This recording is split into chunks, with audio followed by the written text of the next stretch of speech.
Shalom Youth, apa kabar? Selamat hari Minggu, selamat datang di ibadah online Battle Youth. Gua mau ajak kalian untuk sama-sama ajak teman kalian yang lain untuk join ibadah online ini. Cukup caranya dengan klik invite yang ada di kolom chat. Dan kalian boleh sapa Shalom, Happy Sunday kepada semua teman yang sudah ada di sana. Nah, sebelum mulai, gua mau welcome untuk kalian yang baru pertama kali join ibadah online ini. Dan kita mau sama-sama satukan hati kita mau memuji, menyembah Tuhan. Mari kita satukan hati dalam doa. Terima kasih Tuhan, Kau telah memberi kesempatan siang hari ini untuk kami berkumpul di ibadah online Battle Youth. Kami mau serahkan semua ke dalam tangan-Mu untuk dari awal pertengahan hingga akhir ibadah, agar Engkau yang melawat setiap anak muda yang hadir di ibadah online siang hari ini. Hanya Engkau yang kami tinggikan, hanya Engkau yang kami puja. Dan kami bersyukur karena Engkau baik dan sangat baik kepada kami. Dan Engkau yang beracara di ibadah online siang hari ini, agar setiap pribadi yang hadir dapat memperoleh sesuatu setelah selesai mengikuti ibadah online hari ini.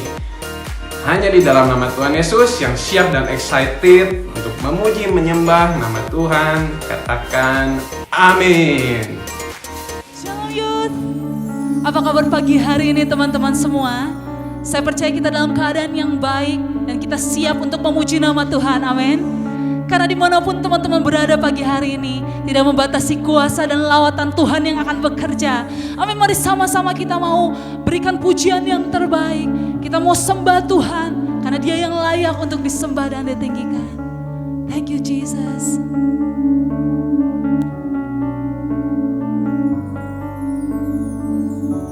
You met me at the sinner's table. Found you waiting by the well, unexpected. You were always there, tracing all my steps. Come on church, we sing. Light up the way of your heart. Move me like you do the mountains. Move me like you do the wind. And I'll chase your voice through the dark. Fix my eyes on the unexpected. In the wonder of your shadow step. So take another step. Come on, we sing together, church. You never left. You never left the lost forsaken. Your mercy paves the road ahead. Unexpected. You were always good. You were always good, Jesus.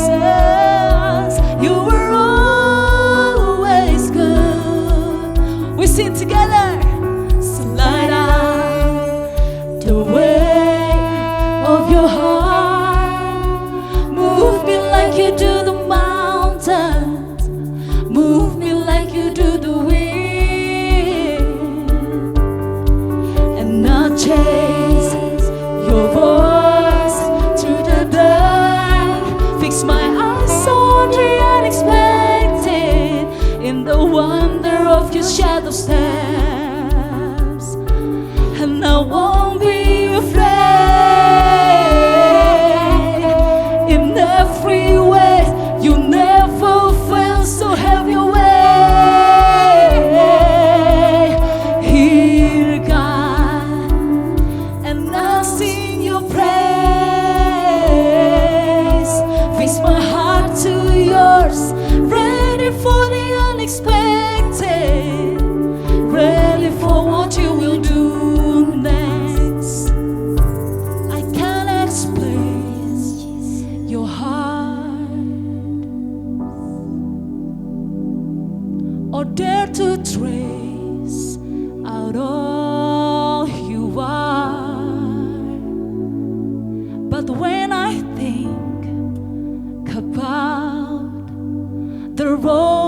took for love.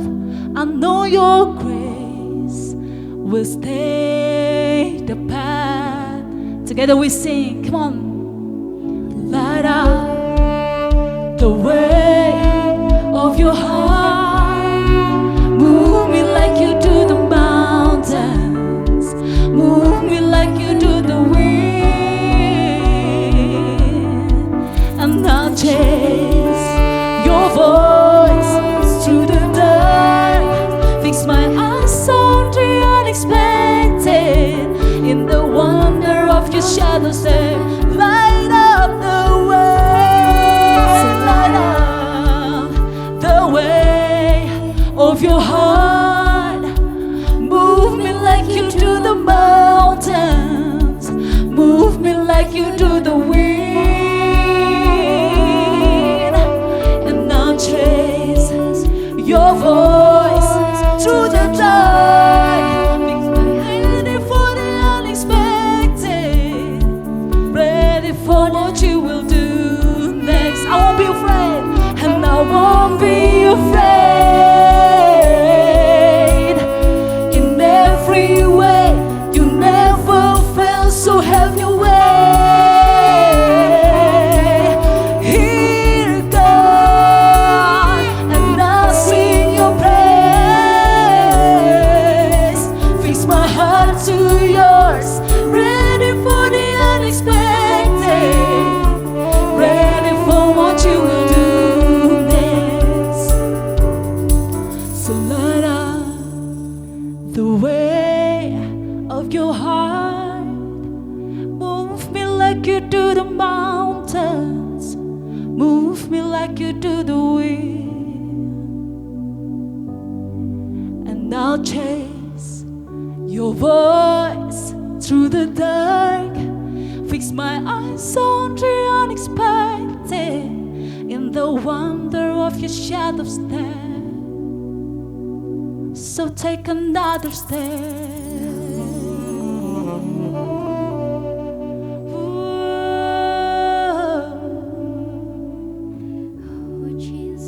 So we are ready, God. We are ready, Lord. For the unexpected, I am ready to go. 'Cause I know you will guide me, Lord. No matter what happens, no matter the circumstances, I know you were always there.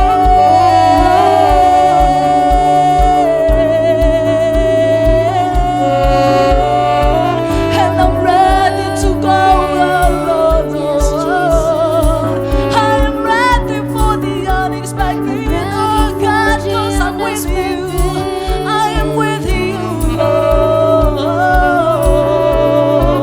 So take another step.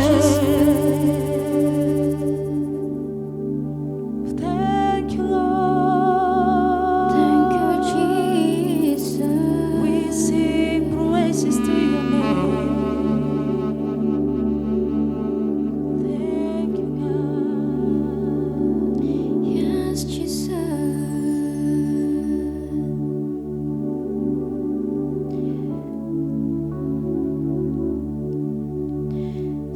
Selain kau tiada yang lain, hanya kau milikku di surga. Sekalipun dagingku lenyap, hatiku lelah tak berdaya. Ku sembah Engkau, Allah yang perkasa. Ku sanjung tinggi namamu di hidupku, Tuhan, tiada yang lain. Hanya kau satu di hatiku.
sanjung tinggi namamu di hidupku Tuhan, tiada yang lain.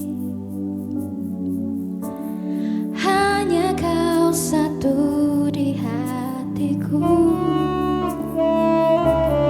Tuhan, tiada yang lain.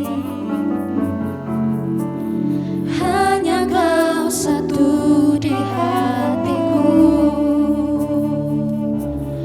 Tuhan, tiada yang lain. Hanya Kau satu di hatiku. Shalom Youth, kita ketemu lagi di ibadah Sunday Service Bethel Youth. Siapa yang excited untuk ibadah hari ini? Mari kasih tepuk tangan di kolom chat sekarang juga. Oke? Amin. Nah, hari ini kita mau bahas sebuah tema yang saya kasih judul Four Factor. Jadi kita mau bahas ada X factor apa sih yang bisa menyebabkan kita sebagai anak-anak Tuhan itu hidup unggul, hidupnya menonjol, berbeda dari orang-orang di sekitar kita. Karena kita lihat di hari-hari ini persaingan untuk bisnis, untuk sekolah, untuk kuliah itu semakin sulit karena ada perbedaan perubahan zaman. Sebab di dunia ini ada satu hal yang terjadi, ada pandemik dan semuanya akhirnya berubah. Nah, hari ini sebelum memulai khotbah saya mau ajak teman-teman untuk fokus, untuk teduhkan hati. Kalau yang masih ada di keramaian di tengah keluarganya, boleh masuk dulu ke dalam kamarnya. Kalau ada yang masih ada mungkin di jalan, it's okay, tapi mungkin bisa dengarkan saja suara saya, jangan sambil nonton agar teman-teman tetap bisa fokus. Kalau ada yang lagi rame-rame sama teman-temannya atau sama keluarganya, ikut ibadah ini bareng-bareng, yuk ajak semuanya untuk fokus. Mari kita satukan hati kita, mari kita buka dengan doa. Bapa, kami bersyukur kalau hari ini kami masih bisa bertemu Tuhan, berfellowship bersama-sama teman-teman kami, sahabat kami, keluarga kami. Kami rindu Tuhan untuk ada di rumah ini, kami mau bertumbuh, mau makin memuliakan Tuhan. Semakin kami bersekutu dengan Engkau, kami juga mau dibangun iman kami oleh firman Tuhan. Berkati hamba-Mu yang akan menyampaikan firman Tuhan, agar setiap orang yang mengikuti ibadah Sunday Service ini akan mengalami perubahan, akan mengalami gairah lagi, akan mengalami kemajuan, dan kami semakin haus dan lapar akan Engkau Tuhan. Di dalam nama Tuhan Yesus yang excited buat ibadah, mari katakan amin. Yes, hari ini saya mau buka khotbah saya dengan sebuah analogi. Teman-teman pernah dengar berita pesawat jatuh? Oke, pernah ya? Ada yang belum pernah dengar? Pasti pernah. Tapi pertanyaannya, teman-teman pernah berada sebagai penumpang yang pesawatnya jatuh? Mungkin karena ada pesawat yang mendarat darurat dan akhirnya semua penumpangnya selamat. Tetapi kebanyakan pesawat kalau jatuh, kebanyakan ya semuanya tidak terselamatkan. Nah, tetapi analogi seperti ini. Ketika kita berada di pesawat yang jatuh, lalu ketika kita berusaha mencoba bertahan, pegangan, duduk, apakah kita kemungkinan selamatnya ada? Ada sih, tapi kecil. Gimana sang pilot bisa mendaratkan pesawat itu dengan mulus? Tetapi ketika kita bertahan, sebenarnya kita sedang menunda kehancuran itu.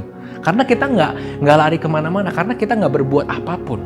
Nah, tetapi ada yang berbeda ketika kita mungkin tidak bertahan saja di kursi, lalu kita cari akal jalan keluarnya gimana. Apakah kita cari parasut, kita coba lompat, atau kita coba berenang dan lain sebagainya. Tetapi itu bukan bertahan, tetapi itu mencari jalan. Nah, hari ini yang saya analogikan sebagai pesawat jatuh. Kalau pesawat mau jatuh, memang kondisinya itu sepersekian detik, sepersekian mungkin detik dan menit, dan tiba-tiba pesawat itu hancur. Nah, tetapi kalau kondisinya lama, tapi dalam menuju kehancuran itu gimana? Nah, bangsa Israel pernah berada dalam masa ini. Walaupun bangsa itu waktu itu belum ada pesawat kan, tetapi bangsa itu pernah berada di fase yang terus terus merosot secara kehidupan manusia. Kapan? Saat bangsa itu mengalami pembuangan dan pertama kali dikalahkan oleh Raja Nebukadnezar dari Babel. Bangsa Israel, bangsa pilihan Allah, bangsa yang besar, tetapi pada saat itu mengalami pembuangan. Nah, pada saat pembuangan itu, ada seorang nabinya Tuhan, Nabi Yeremia, menulis surat kepada bangsa di Israel. Lalu Nabi Yeremia di Yeremia 29 mengatakan demikian kepada bangsa itu. Kita buka sama-sama Yeremia 29. Teman-teman persiapkan Alkitabnya. Kita buka sama-sama, persiapkan Alkitab, persiapkan catatan teman-teman. Kita buka Yeremia 29. Nah, ketika bangsa itu dibuang, orang yang dalam kondisi dibuang biasanya nggak ada gairah hidup. Biasanya ya hidup asal, ya udah deh, yang penting saya lakukan apa yang disuruh oleh penjajah itu, oleh bangsa Babel. Yang penting saya hidup, yang penting saya dapat makan. Pasti mereka nggak punya pikiran, oke, saya di Babel ini mau bangun rumah. Oke, di Babel ini saya mau sekolahkan anak saya. Oke, di Babel ini saya mau carikan istri buat anak saya karena anak saya udah remaja, sebentar lagi dewasa, harus dicarikan jodoh. Kalau nggak nanti jadi jomblo terus stres. Pokoknya saya harus carikan istri gimana. Bangsa itu tidak akan kepikiran. Kenapa? Karena berada di dalam pembuangan. Bukan di bangsanya sendiri, bukan di kotanya sendiri, tapi ada di tempat yang asing. Nah, tetapi Nabi Yeremia menuliskan surat yang diperintahkan oleh Tuhan. Di sana Tuhan malah suruh apa? Dirikanlah rumah untuk kamu diami. Buatlah kebun untuk kamu nikmati hasilnya. Ambillah istri untuk memperanakan anak laki-laki dan perempuan. Ambilkanlah istri bagi anak-anakmu laki-laki. Carikan suami bagi anakmu perempuan. Supaya mereka beranak cucu. Lalu yang ketujuh, usahakanlah kesejahteraan kota kemana kamu aku buang, dan berdoalah untuk kota itu kepada Tuhan, sebab kesejahteraannya adalah kesejahteraanmu juga. Jadi walaupun bangsa ini ada di dalam pembuangan, Tuhan malah perintahkan untuk do something, untuk planning jangka panjang. Kenapa? Karena di ayat 10 dibilang gini, kamu itu di situ nggak bentar, bukan cuma setahun loh. Tapi Tuhan bilang apa? Ayat 10, sebab beginilah firman Tuhan, apabila telah genap 70 tahun bagi Babel, barulah aku memperhatikan kamu. Aku akan menepati janjiku itu kepadamu dengan mengembalikan kamu ke tempat ini. Jadi bangsa ini dikasih tahu sama Tuhan, ini lama loh. Krisis ini lama loh. Penjajahan ini, pembuangan ini bukan waktu yang singkat. 70 tahun. 70 tahun waktu yang lama. Ketik sekarang juga, waktunya lama, waktunya panjang, kita nggak tahu sampai kapan. Tetapi Tuhan bilang apa? Ayat 11, sebab aku ini mengetahui rancangan-rancangan apa yang ada padaku mengenai kamu, demikianlah firman Tuhan, yaitu rancangan damai sejahtera dan bukan rancangan kecelakaan, untuk memberikan kepadamu hari depan yang penuh harapan. Jadi Tuhan menjanjikan suatu kelepasan, tetapi after 70 tahun. Jadi Tuhan tuh bilang, jangan hidup asal hidup, jangan hanya sekedar bertahan hidup. Planning, mau ngapain? Usaha, buka kebun, carikan istri buat anaknya, bangun rumah. Jadi jangan hanya sekedar hidup karena kondisinya nggak enak, karena kondisi krisis. Kenapa? Karena dia di sana itu akan lama, bangsa itu. Lalu bener nggak sih Tuhan itu kalau di ayatnya kan menyertai bangsa ini walaupun ada di dalam pembuangan? Benarkah terjadi demikian? Betul teman-teman, karena hari ini saya nggak akan bahas banyak dari tadi surat Nabi Yeremia itu, tetapi kita mau bahas seorang tokoh yang benar-benar hidup di zaman itu, hidup di pembuangan dan benar-benar Tuhan sertai. Namanya ada yang tahu siapa? Ketik coba yang tahu. Oke, ada yang benar nggak? Yes, namanya adalah Daniel. Daniel itu hidup di zaman waktu Yeremia tulis surat kepada bangsa itu. Kalau tadi kan Yeremia tulis surat pada zaman kerajaan yang Israel itu dipimpin oleh Raja Yoyakim. Lalu Yoyakim itu diganti oleh pamannya yang diangkat oleh Raja Babel. Dan disitulah Daniel ada melayani Raja Babel, yaitu Nebukadnezar. Jadi kita lihat bahwa benar nggak sih ada orang yang disertai? Benar, yaitu bukti Daniel. Bayangkan Daniel di era pembuangan itu, dia menjadi orang yang sangat menonjol. Sebab why? Karena kalau kita ingat cerita kitab Daniel, kalau yang belum baca kitab Daniel, karena ini rame banget. Ini lebih rame dari novel apapun yang pernah kamu baca. Karena di sana udah ada kehebatan penyertaan Tuhan. Di sana juga diperlihatkan masa depan, akhir zaman, ada semuanya di kitab Daniel. Dan ini sungguh luar biasa kasih karunia Tuhan kepada hidupnya Daniel. Daniel menjadi penasihat di 2 kerajaan. Daniel menjadi penasihat dalam 3 periode raja. Hari ini judul saya adalah 4 factor. Apa artinya? Bukan fear factor. Bukan apa yang membuat kita takut. Media sekarang banyak membahas apa yang membuat kita takut. Media membuat kita ketakutan dan tidak punya planning jangka panjang. Karena kita memikirkan mati nggak ya? Kena ketularan nggak ya? Kita banyak orang yang punya visi 2020 juga nggak dilakukan. Mungkin apa yang menjadi cita-citanya harus dilakukan di tahun ini dilupakan. Karena apa? Karena ada pandemik ini. Padahal kalau ada sesuatu hal yang salah, yang tidak jalan, yang dirubah, itu caranya kan, strateginya. Bukan visi kita yang kita ubah. Kita harus adjust caranya, gimana caranya. Nah, saya hari ini mau kasih tahu 4 faktor yang membuat Daniel itu menonjol. Tapi kalau menonjol doang gampang. Karena apa? Ya karena teman-teman bisa tahu banyak penyanyi-penyanyi di Indonesia yang one hit wonder. Jadi tiba-tiba keluarin 1 hit, meledak. Udah gitu nggak tahu kemana. Dulu ada lagu ini yang lagunya lupa lagi. Tahu kan lagunya? Sekarang nggak mana bandnya, nggak tahu. Karena dia keluarin 1 lagu langsung boom, tapi hilang. Nah, tapi Daniel menonjol hidupnya dan terus menonjol jangka panjang. Karirnya tuh nggak sebentar, karirnya panjang. Kenapa sih Daniel bisa diangkat Tuhan sebegitu hebatnya dan Daniel punya karir yang terus di atas yang panjang? Hari ini saya mau bahas dan teman-teman bisa catat 4 faktor yang membuat Daniel memiliki karakter yang menonjol dan juga punya karir yang panjang di era pembuangan. Siap? Yang pertama, Daniel itu punya knowledge. Ayat 17 kita baca, Daniel 1 ayatnya yang ke-17. Kepada keempat orang muda itu Allah memberikan pengetahuan dan kepandaian tentang berbagai tulisan dan hikmat.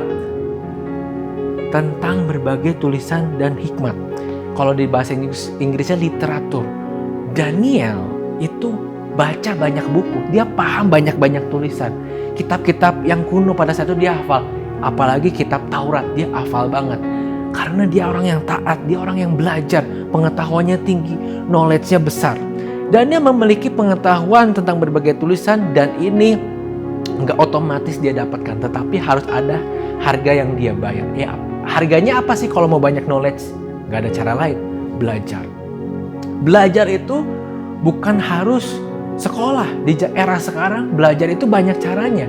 Bisa baca buku, bisa ikut seminar online, bisa nonton YouTube, bisa nonton Netflix juga. Tetapi di sana ada yang punya informasi yang bisa membuat kita mengupgrade diri. Jadi jangan hanya sekedar nonton yang hiburan-hiburan saja, tetapi ada konten-konten yang menarik yang bisa bikin kita upgrade diri. Kemarin saya baru nyobain kue dari adiknya Joy namanya. Dia bikin kue. Belajar dari mana? Nggak ikut les karena sekarang pandemik susah. Tetapi dia bikin kue hanya lewat YouTube. Kita bisa upgrade diri, bisa belajar banyak knowledge dari manapun. Ada seminar online, e-book, dan dimanapun. Alasan kita nggak belajar hari-hari ini atau nggak nambah knowledge kita di era seperti sekarang adalah bukan karena kita nggak punya resourcesnya atau kita nggak punya uangnya, tetapi kita nggak ada kemauan. Kalau kita mau menjadi yang terdepan, kita harus isi knowledge kita dengan baik. Kita harus penuhi pikiran kita dengan hal-hal yang berguna, yang mengupgrade diri kita. Yang pertama, knowledge atau pengetahuan. Yang kedua, ini penting karena Daniel selain punya knowledge, dia juga punya understanding atau pengertian. Ayat 17 kita baca. Ayat 17 yang bagian B, sedang Daniel juga mempunyai pengertian tentang berbagai-bagai penglihatan dan mimpi. Nah, pengertian ini bukan hanya sekedar bisa melihat masa depan, tetapi kita harus ingat Daniel punya understanding. Nah, kitab bahasa Inggrisnya menulis understanding. Apa sih kata understanding? Di sini adjektifnya adalah sympathetically aware of other people feeling. Jadi simpati atau aware kepada perasaannya orang lain itu understanding. Lalu understanding punya persamaan kata atau sinonim itu considerate. Apa sih considerate? Careful not to cause inconvenience or hurt to other. Jadi Daniel itu selain understanding, considerate juga. Bayangkan ketika dia mau ngomong kepada Aspenas. Siapa sih Aspenas? Ya ini nih pemimpin pelayan raja yang menyuruh Daniel tuh makan makanannya raja. Tapi Daniel itu ketika ngomong sama Aspenas itu apakah dia kasar? Woi, dibanting piringnya. Bro, sorry bro, ini bukan makanan gue, haram bro. Atau misalkan kalau orang Yahudi nggak ngomong haram, ini nggak kosher bro, nggak sesuai dengan kitab gue. Apa Daniel ngelakuin hal yang tidak beretika seperti itu? No, tapi dia punya understanding yang baik. Kita lihat ayatnya, di ayat 8. Daniel berketetapan untuk tidak menajiskan dirinya dengan santapan raja dan dengan anggur yang biasa diminum raja. Dimintanyalah, garis ke bawahi, dimintanyalah kepada pemimpin pegawai istana itu supaya ia tak usah menajiskan dirinya. Dalam bahasa aslinya, di bahasa Ibraninya itu tulisannya bish. Susah tulisannya, nanti saya cantumin di PowerPoint, di media tolong bantu teman-temannya. Atau yang arti literalnya adalah mencari, tidak dipaksakan, tetapi permohonan yang lembut. Jadi Daniel itu benar-benar memintanya tuh bukan yang kasar kayak tadi saya contohkan, tetapi halo Pak Aspenas, sorry Pak, boleh minta waktunya sebentar, saya mau bicara, saya pengen ungkapkan sesuatu. Dia cari waktunya baik, dia lihat situasi, lihat kondisi, moodnya lagi baik atau enggak Aspenasnya, apalagi marah-marah. Dia tahu cara approach orang, dia tahu cara komunikasi dengan orang. Dan dengan bentuk piel, artinya kata ini selalu merupakan kata yang kuat. Jadi benar-benar memohon dengan kuat, dengan sangat, tetapi dengan cara yang lembut. Nah ini Daniel, hebat. Dia bukan hanya punya knowledge. Orang kadang kalau punya knowledge, sombong. Dia nggak peduli orang lain. Yang penting, ini tuh yang benar begini ya. Ya ini benar begini. Dia benar sih, tetapi menyakiti hati orang lain. Tetapi Daniel nggak gitu. Dia tahu yang benar. Tetapi ketika dia menyampaikan kebenaran, dia melobi Aspenas dengan cara yang baik. Nah ini adalah satu kemampuan yang perlu kita miliki di era seperti sekarang. Daniel mengerti posisi Aspenas. Dia terhormat, dia pegang tanggung jawab. Kalau Daniel meminta sesuatu itu, Daniel tahu permintaannya itu bisa juga membahayakan Aspenas. Jadi Daniel memintanya dengan sopan, dengan memberikan, yuk cobain yuk, kasih saya makanan 10 hari. Yuk nanti lihat aja, saya pasti sehat. Dia lobby, dia kasih meyakinkan bahwa Aspenas tuh nggak akan sampai dihukum raja karena Daniel akan tetap sehat walaupun nggak makan daging, dia walaupun makan sayur, walaupun nggak minum anggur, dia akan tetap sehat. Daniel meyakinkan Aspenas dan Daniel berhasil meyakinkan. Nah hari-hari ini apakah kita punya understanding itu? Mungkin teman-teman yang kuliah saya banyak dengar dosennya gaptek, dosennya tua, dosennya kuno, susah nih. Skripsi bimbingan pusing, ngasih tugas nggak jelas, dosennya pakai Zoom nggak bisa. Kalau orang yang pengertian itu bukan mengeluh, tetapi gimana caranya ngasih tahu dosennya, gimana caranya ngasih solusi buat kelas, gimana mungkin caranya dia yang inisiatif bikin akun Zoom-nya atau bikin link pertemuannya kalau dosennya nggak bisa. Kalau orang understanding, dia tidak menjadi orang yang selalu mengeluh dan menuntut atau marah-marah, tetapi dia orang yang menjadi jawaban. Mungkin sekarang hari-hari ini ada yang nggak punya understanding, bosnya lagi pusing, tapi yang penting hari raya pokoknya mau dapat THR. Bosnya padahal lagi kewalahan, buka aja usahanya udah untung. Kenapa kita nggak punya pengertian? Mungkin kita yang bisa bilang, bos udah deh gajinya potong aja dulu. Yang penting kita masih bisa dapat uang sedikit untuk saya beli makan. Ada nggak sih understanding dalam hidup kita anak-anak Tuhan di hari-hari ini? Menjawab mungkin di keluarga kita yang mungkin keluarganya ada masalah. Ada nggak pengertian yang kita berikan ke orang tua kita? Mungkin kita lihat Orang tua kita sekarang pulang ke rumah uring-uringan terus. Tapi mengertikah kamu semua bahwa orang tua mungkin di pekerjaannya pusing. Mungkin dia habis dimarahi oleh bosnya, oleh kliennya, oleh vendornya. Jadi pulang ke rumah mungkin uring-uringan. Apakah kita balas lagi uring-uringan atau kita mengerti? Kita bikinin kopi, kita bikinin teh, kita rapihin rumah, kita beresin pekerjaan yang biasa diberesin orang tua kita coba bantu. Itu adalah orang yang penuh pengertian. Bukan sekedar bisa meramal hal-hal yang hebat, tetapi Daniel punya understanding terlihat dari caranya approach orang. Catat, hidup penuh pengertian akan membuat kita menjadi trouble solver, bukan trouble maker. Kalau orang nggak punya pengertian, sepintar apapun dia hanya akan menjadi trouble maker. Coba kamu punya perusahaan, rekrut orang yang paling pintar, tapi dia nggak punya pengertian, pusing kamu ngadepin orang kayak gitu. Karena dia keras, dia pokoknya nggak mau tahu, dia pokoknya nggak bisa approach orang, dia pasti ribut sama orang lain. Dia mungkin karena terlalu pinter, diiri hati sama teman kantornya, akhirnya kondisi kantor jadi nggak kondusif, berantakan lah kantornya. Tetapi ini penting, kita punya understanding, kita punya simpati kepada orang lain. Kita nggak menyakiti orang lain, kita punya cara ngomong yang baik dengan orang lain. Yang ketiga, apa yang dimiliki oleh Daniel? Yaitu adalah integrity. Kita lihat ayat ke-8 tadi. Daniel berketetapan untuk tidak menajiskan dirinya dengan santapan raja dan dengan anggur yang biasa diminum raja. Saya sempat bawakan khotbah ini, mungkin teman-teman pun tahu kenapa Daniel tidak mau makan makanan raja. Yes, karena dia punya integrity. Integrity itu apa sih? Suatu keadaan atau sikap seseorang yang berkualitas, jujur, berwibawa, dan selalu bertindak benar. Lalu secara konsisten mempertahankan setiap prinsip yang dipegangnya menjadi suatu gabungan yang menyatu secara utuh di dalam dirinya, meski dalam kondisi yang sangat bertentangan. Simpelnya apa? Dia mau susah, mau enggak, mau terjepit, mau enggak, pokoknya dia punya prinsip dan dia hidupi prinsip itu. Prinsipnya Daniel apa? Dia percaya kepada Allah. Prinsipnya Daniel apa? Dia melakukan kegiatan agamanya dengan tekun. Kegiatan agamanya pada saat itu di perjanjian lama, bangsa Israel tidak makan daging sembarang daging. Dia nggak campurin susu dengan daging, dia makannya nggak boleh makan babi, dia nggak boleh makan binatang berenang yang nggak bersisik seperti belut. Dia ada aturannya dan dia lakukan itu.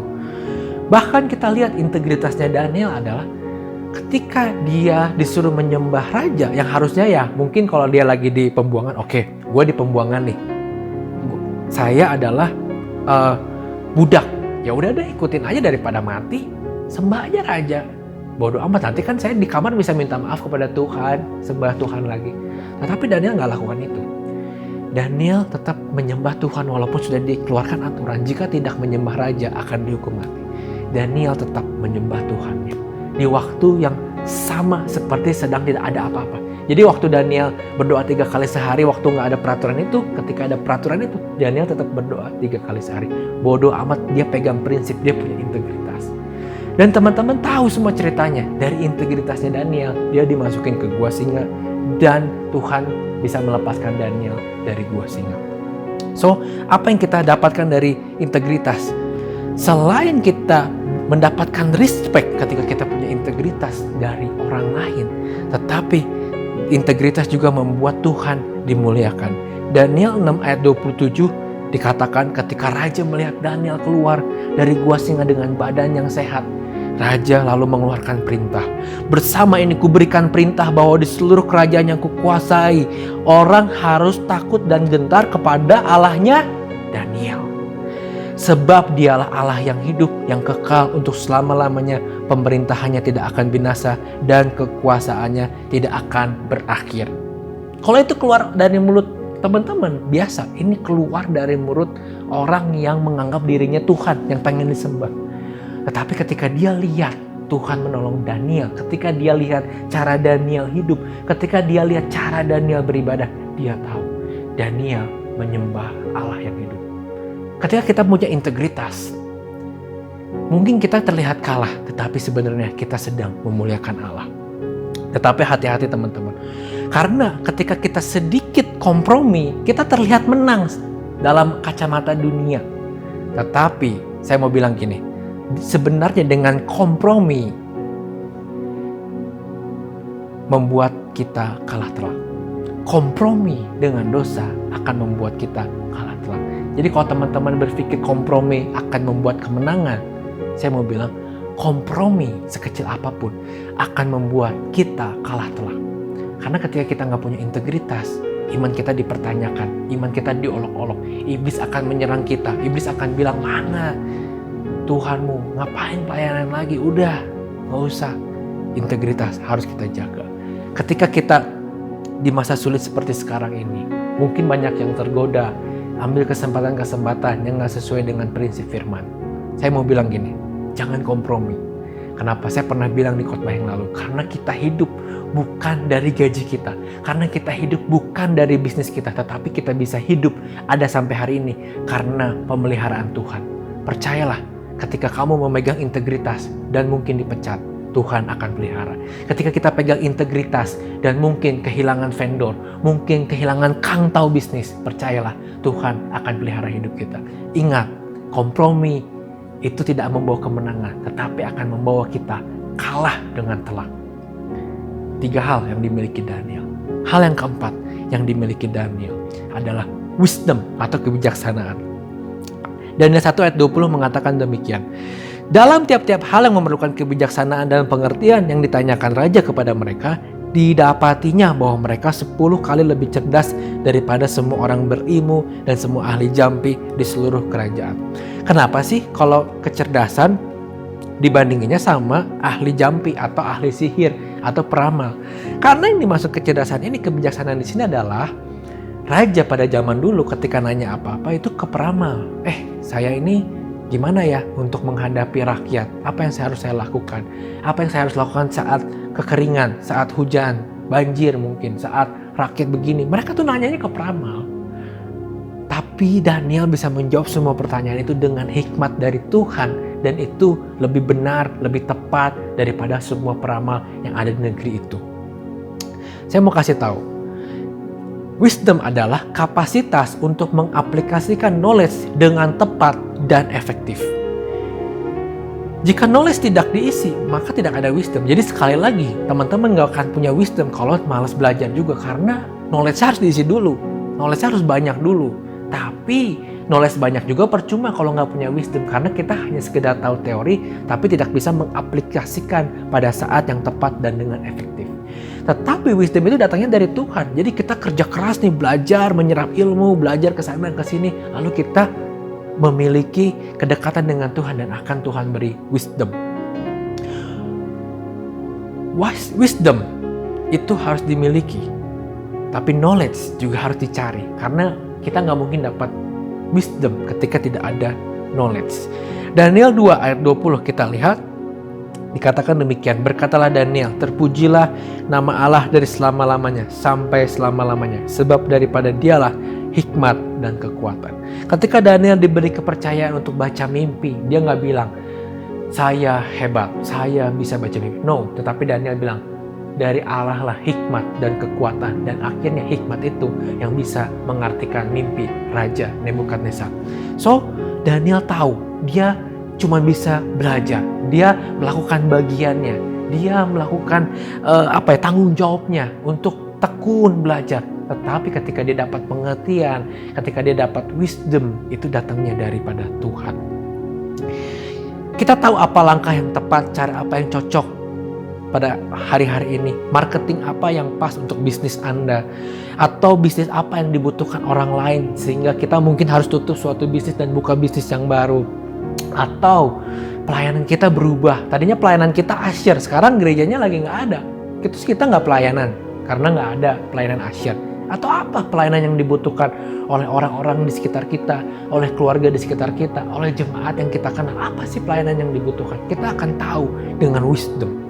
Lalu kita juga melihat bagaimana caranya menjadi berkat untuk keluarga di era kayak gini. Mungkin orang tuamu kehilangan pekerjaan, mungkin bisnisnya lemah, lesu. Gimana caranya kita hidup mandiri agar meringankan beban orang tua? Itu akan kita dapatkan dengan wisdomnya Tuhan. Mungkin kita nggak pernah kepikiran, tetapi ketika wisdom itu datang, kayak sekejap mata kita bisa punya ide yang benar-benar akan jadi berkat bagi keluargamu, akan jadi berkat bagi teman-teman seimanmu, akan jadi berkat buat lingkunganmu, buat kuliahmu, buat teman kantormu, buat semua orang. Teman-teman akan menjadi berkat ketika teman-teman benar-benar punya wisdom. Bayangkan, dengan wisdom yang dimiliki oleh Daniel, dia menjadi penasihat 2 kerajaan. Wow, itu hebat. 1 kerajaan aja udah hebat. Ini 2 kerajaan. Dan yang lebih hebatnya adalah 2 kerajaan yang bukan bangsanya dia. 2 kerajaan yang menjajah bangsanya dia. Tetapi dia menjadi orang petinggi yang dekat dengan raja. Bahkan memberi nasihat kepada raja yang menjajah bangsa. So ini sesuatu yang amazing. Karena apa? Karena Daniel ini spesial. Nah, Charles Spurgeon pernah bilang gini, hikmat adalah keindahan hidup yang hanya bisa dihasilkan oleh karya Allah dalam hidup kita. Katakan, hikmat adalah keindahan hidup yang hanya bisa dihasilkan oleh karya Allah dalam hidup kita. Amin. Amin. Tapi pertanyaan gini, siapa sih yang pengen dapat 4 hal tadi? Ya 4 hal tadi, knowledge, understanding, integrity, and wisdom. Ada yang mau? Coba, kalau yang mau, ketik sekarang juga. Mau tahu dong, apakah kok itu? Tulis di kolom chat. Saya akan teruskan khotbah. Kalau teman-teman benar-benar penasaran gimana caranya mendapatkan 4 faktor tadi seperti Daniel. Saya mau kasih tahu yang pertama. Tadi udah dikasih bocoran. Knowledge, caranya gimana? Belajar. Kita nggak mungkin dapat knowledge tanpa belajar. Kita nggak mungkin dapat knowledge tanpa tekun belajar. Tekun mencari mau lebih lagi. Jangan pernah menganggap diri kita cukup. Karena kita terus bisa mengupgrade diri. Karena dunia ini berkembang. Teknologi berkembang. Bisnis berkembang. Era berubah. Kita harus terus belajar. Jangan pernah kita bilang, oh saya udah master, saya nggak perlu belajar lagi. No. Belajar itu terus sepanjang hidup kita. Yang kedua, understanding. Gimana cara kita mendapatkan understanding? Berkomunitas. Kenapa sih berkomunitas? Karena dengan berkomunitas kita akan belajar untuk mengerti orang lain. Kita bisa simpati kepada orang lain, perhatian, mencoba memahami perasaan orang lain, mencoba punya istilahnya punya sense gimana caranya kita nggak menyakiti orang lain dan membuat situasi itu kondusif. Tahu waktu yang pas untuk mengatakan sesuatu dengan etika yang baik tentunya. Ini penting. Dengan berkomunitas kita belajar. Makanya ikutan Bikom, ikutan Komsel. Yang sekarang mungkin masih lewat Zoom, tetapi nggak apa-apa, it's okay. Kita sering komunikasi, mungkin lewat chat, telepon. Ada yang beberapa teman Komsel juga udah ketemuan, ada yang ngerayain ulang tahun kemarin. Dengan berkomunitas, dengan dekat, kita pasti kadang mengalami gesekan. Ketika kita mengalami gesekan, kita harus belajar mengampuni, belajar memaafkan. Itulah fungsi berkomunitas. Kita akan punya pengertian atau understanding yang lebih baik. Apalagi komunitas kita di dalam Tuhan. Tentunya pengertian kita, understanding kita akan lebih baik. Yang ketiga, gimana caranya kita punya integrity. Gak ada cara lain selain berani. Karena dibutuhkan keberanian untuk bisa berdiri melawan arus. Tidak kompromi dengan dosa. Atau bahkan tidak mengambil sesuatu yang tidak bermanfaat dalam hidup kita. Yang mungkin itu menggiurkan untuk dunia. Menggiurkan untuk daging kita. Tetapi tidak bermanfaat untuk iman kita. Dan dia berani bertindak dengan penuh pengertian dan wisdom. Dan juga dia direspek oleh Aspenas karena pengetahuannya. So, kita lihat ketika Daniel itu punya keberanian untuk punya integrity, dia direspek sama pimpinannya. Diikutin kan, bukannya kayak ya udah deh dihina. Karena apa? Karena selain punya integrity, dia tahu cara penyampaiannya tadi, punya understanding. Dia punya knowledge yang baik sehingga orang istilahnya hormat sama knowledge-nya Daniel karena ini orang hebat nih. Nah, jadi ketika kita punya integrity, kita pasti tidak akan direndahkan. Iman kita tidak akan dipermalukan. Bahkan Tuhan kita tidak akan dipermalukan oleh hidup kita. Tetapi ketika kita punya integrity, berani, Tuhan akan dimuliakan dalam kehidupanmu. Yang keempat, gimana cara dapat wisdom? Simple, mungkin teman-teman bosen, tetapi yang keempat adalah berdoa. Sesimpel itu. Why? Karena wisdom hanya bisa didapatkan dari Tuhan. Dan wisdom itu diberikan oleh Tuhan kepada orang-orang yang dekat kepadanya. Dan kepada orang-orang yang meminta kepadanya. Gimana caranya kita minta kalau kita nggak pernah berkomunikasi dengan Tuhan? Gimana sih caranya berkomunikasi dengan Tuhan? Caranya hanya berdoa. Simple as that. Tetapi hal yang simple ini tidak gampang dilakukan dengan continue, dengan konsisten. Yuk kita lakukan dengan continue, konsisten, agar kita mendapatkan wisdom yang benar-benar kita butuhkan untuk hidup di era seperti hari ini. Jadi teman-teman, mari kita ulang. Kita belajar 4 factor. Yang pertama adalah knowledge. Tulis kolom chat. Knowledge and understanding, integrity, and wisdom. Gimana cara mendapatkan 4 hal ini? Dengan 4B. Ketik sekarang juga 4B itu apa aja? Belajar, berkomunitas, berani, berdoa.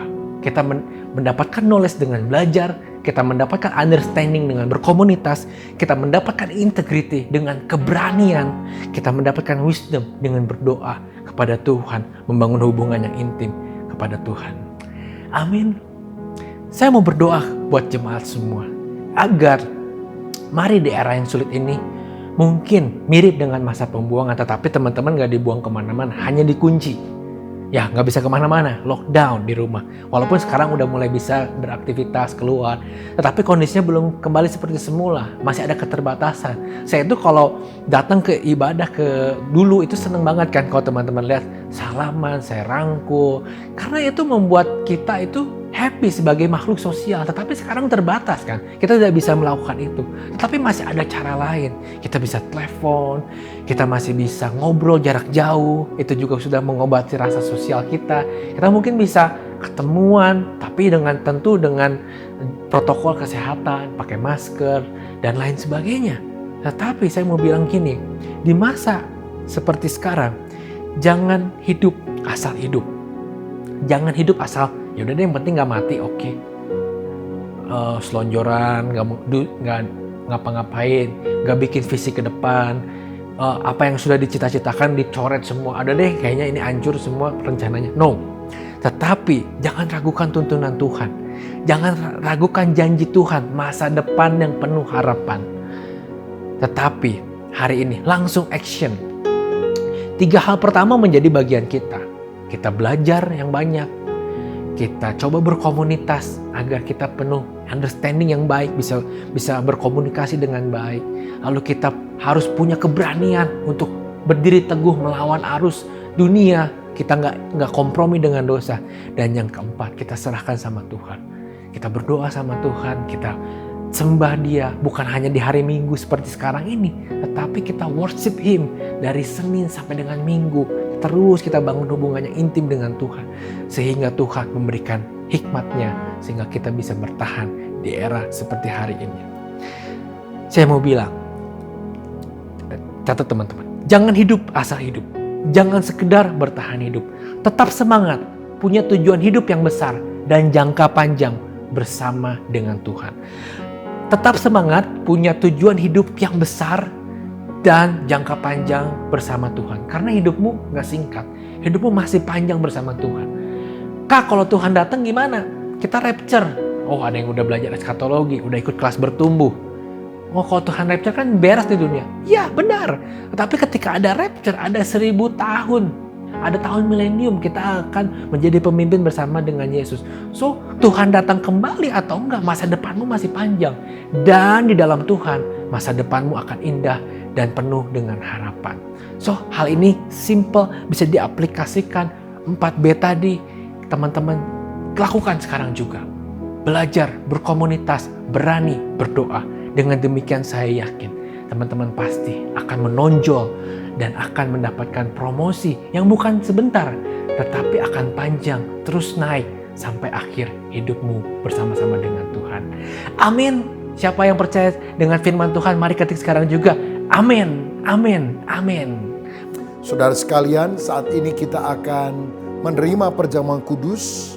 Alkitab berkata, sebab apa yang telah kuteruskan kepadamu telah aku terima dari Tuhan, yaitu bahwa Tuhan Yesus pada malam waktu Ia diserahkan, mengambil roti dan sesudah itu Ia mengucap syukur atasnya. Ia memecah-mecahkannya dan berkata, inilah tubuhku yang diserahkan bagi kamu, perbuatlah ini menjadi peringatan akan aku. Mari kita siapkan roti di tangan kanan kita. Apakah sudah percaya roti yang diberkati ini ada persekutuan dengan tubuh Tuhan Yesus yang telah dipecah-pecahkan karena dosa-dosa kita. Amin. Mari kita makan dalam nama Tuhan Yesus Kristus.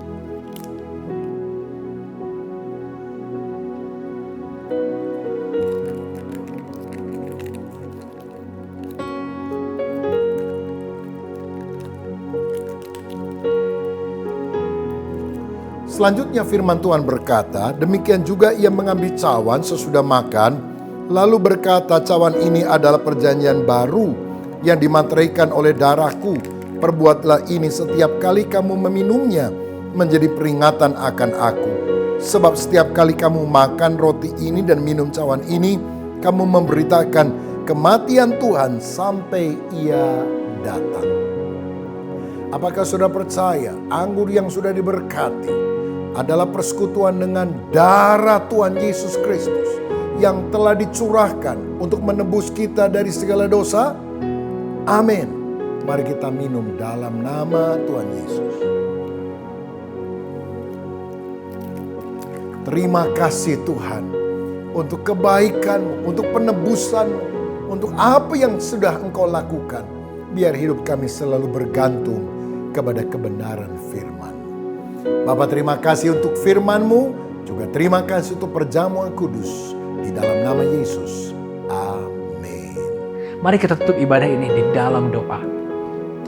Bapa, kami bersyukur Tuhan buat hari ini. Kalau Engkau telah mengingatkan kami ketika Nabi Yeremia mengingatkan bangsa Israel untuk tidak diam saja, untuk do something, untuk planning jangka panjang, untuk terus bekerja, berusaha, mengawinkan, beranak cucu, karena hidup kami, harapan kami masih panjang. Walaupun kami mungkin ada di era sulit seperti bangsa Israel di masa pembuangan, tetapi kami tahu Tuhan, ini bukan akhir dari kehidupan kami. Masa depan kami bersama-Mu masih panjang. Kami percaya kami akan masuk dalam kekekalan karena nama Tuhan Yesus. Kami percaya Dia yang memberikan anugerah keselamatan kepada hidup kami. Tetapi kami ketika masih diberikan kesempatan untuk hidup di dunia ini, kami mau berbuah bagi orang-orang di sekitar kami. Berikan hikmat-Mu Tuhan kepada kami. Berikan hikmat-Mu kepada jemaat-jemaat-Mu dimanapun berada. Agar kami menjadi jemaat yang menjadi terang, menjadi garam, menonjol dimanapun kami berada. Kami bisa menjadi pemimpin, kami bisa menjadi teladan Tuhan. Kami juga mau berdoa buat persembahan yang sebentar lagi akan kami lakukan. Biarkan persembahan kami ini adalah yang terbaik yang bisa kami berikan kepadamu. Kau berkati tangan-tangan yang memberi dengan sukarela. Kau berkati orang yang patuh melakukan perpuluhan Tuhan. Sehingga kami bisa membangun kerajaan Tuhan dengan lebih kuat lagi bersama-sama dengan jemaat Tuhan. Kami juga mau berpisah sebentar satu sama lain, tapi kami mau berfellowship di chat, di manapun platform yang telah Kau sediakan Tuhan dengan teknologi yang luar biasa ini. Tetapi kami sebelum berpisah, kami mau angkat tangan kami minta berkat Tuhan. Diberkatilah keluargamu, diberkatilah pekerjaan dan kuliahmu. Engkau akan terus naik, bukan turun. Engkau akan menjadi kepala dan bukan ekor. Berkat dari Allah Bapa, keselamatan dari putranya yang tunggal Yesus Kristus, dan persekutuan yang indah, yang manis dengan Roh Kudus akan menyertai kita semua sampai Maranatha. Di dalam nama Tuhan Yesus yang percaya, mari katakan amin. Yes, yuk, siapa yang terberkati oleh firman yang dibawakan oleh Koito, boleh lambaikan tangan, ketikkan amin di kolom chat. Beritahu teman-teman kalian bahwa kalian mendapatkan berkat sesuatu yang kalian bawa untuk 1 minggu ke depan.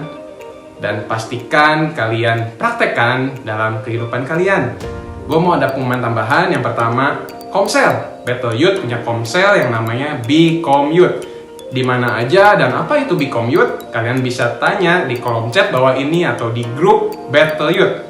Nanti akan dibantu oleh para leader dan para pastoral untuk info lebih lanjut. Tentunya di Become Youth, kalian akan membahas, diskusi, sharing, value-value dan nilai-nilai kehidupan. Dan pastinya kalian diberkati dan akan menjadi berkat bagi banyak orang di marketplace kalian masing-masing. Berikutnya, IG. Pastikan kalian follow dan pantengin terus. Setiap hari Kamis ada live IG dan akan dipost inspirasi pastoral message. Pastikan juga kalian follow WA kita, WA Battle Youth BDG, untuk mendapatkan renungan harian. Dan yang terakhir, like dan subscribe channel YouTube kita Battle Youth BDG, karena di sana akan kita post yang namanya lagu-lagu worship dan ibadah raya. Sekian pengumuman tambahan, sampai jumpa minggu depan di ibadah online Battle Youth. Dan pastikan kalian join dan ajak teman-teman kalian. Battle Youth, be at home, be you. Bye, God bless.